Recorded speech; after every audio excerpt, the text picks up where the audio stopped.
Так что попросите Татьяну Николаевну добавить это все в феврале на вечере встречи. Я все это повторит и покажет, и добавит. Все. Дети от меня. Мне трудно подобрать слова сейчас, потому что в сердце одновременно и радость, и грусть. Радость, потому что вы выросли, потому что впереди у вас мечты, дороги, встречи, любовь и открытие. А грусть, потому что заканчивается целая жизнь под названием школа. Мне очень хочется, чтобы жизнь была добра к вам. Чтобы рядом были люди, которые поддержат и обнимут в трудную минуту. Чтобы вы не разучились мечтать. Чтобы даже став взрослым, вы сохранили в себе свет, искренность и человечность.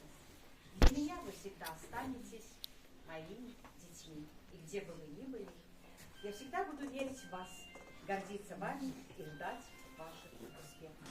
С теплом, любовью и бесконечной верой в вас, ваши классные